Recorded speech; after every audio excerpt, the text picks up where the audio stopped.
我哋喺莒光營區，即係嗰隻澎湖個西義啊。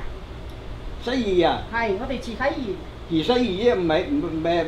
後來再搬去港尾，搬到港尾冇幾耐就走啦。到西義係你哋到西義。係。哦。我哋總共400幾個。400幾個在西義。西義以後搬到港尾，你哋走啦。係，我哋又定居台灣啦。1978年7月31，我哋走難咁啊，8月16上岸個。1978年。係。個8月16號。8月16號上岸。係。你先到台灣先靠邊個碼頭？到台灣係先係西子灣。啊？西子灣。西子灣啊？係。高雄。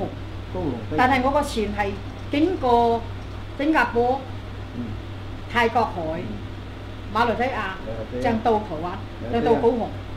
就係你渡過啲巴士開合嘅都係邊到高雄？對，係先到新加坡。新加坡咁佢義務佢講俾我哋今晚夜休息，聽日咧就可以做即係入去個新加坡個難民營，但係可能人太多，佢冇收咁啊！我哋第2日就已經喺公海啦。佢嘅用纜船拖出去公海。西子灣。係。我哋西子灣睡一晚。喺邊度上岸？馬公。馬公上岸。係。就係呢個船到馬公啊？係。廣東話聽得懂啊？識。講啦，叫你講。講得啊？佢講廣東話㗎。嚇？佢講得廣東話㗎。佢都係講廣東話。咁你賣廣東嘢，你冇識講。佢身體唔係幾好，病生病。96歲啊！96歲了。越南撤退過來了，我就在高雄啊工作當科長。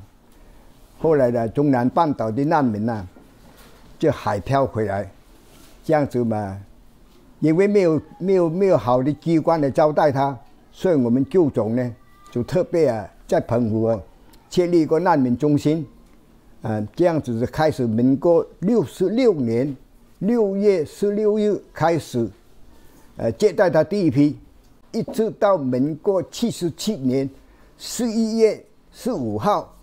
才結束，差不多在澎湖呢，我在澎湖呢，可以說當過了11年6個月。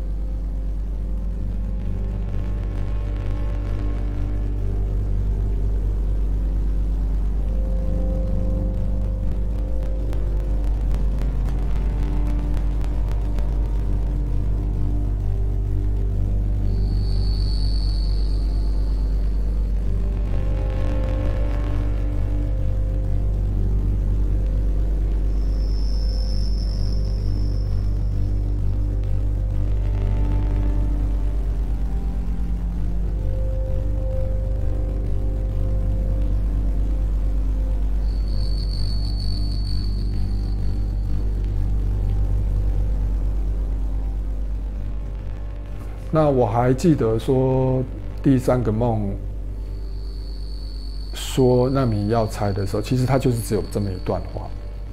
其实梦里面也没叫我做什么，只是我觉得这个都已经梦到第3次了，我不能够连问都不问。但是即使那是2003年我拍了之后的将近9年时间吧，我也不知道这个难民营是什么啊。对啊，我真的可能跟现在大部分的台湾人一样，不晓得难民跟我有什么关系。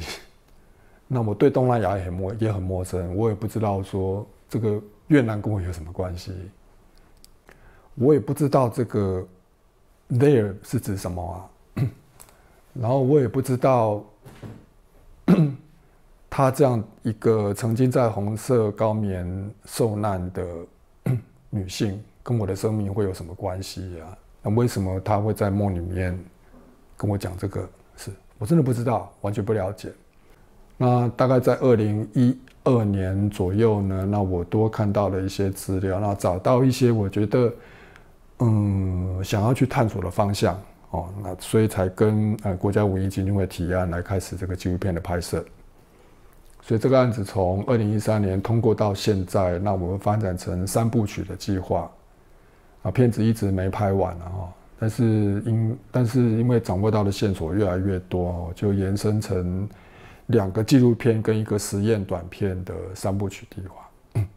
那这个实验短片呢，就是促使我去拍摄这个难民的这个3个梦，我改编成了一个长镜头，就叫做金6刀哈，就是这个女孩子她的手背的布条上面写的3个字，就是那一个我知道是在中南半岛，但是不晓得是什么地方的金6刀。对，那2个纪录片，一个是《例外之地》，一个是《难民船》。那我分别用不一样的角度来试图去记录澎湖难民在这将近12年期间不同的难民船的故事。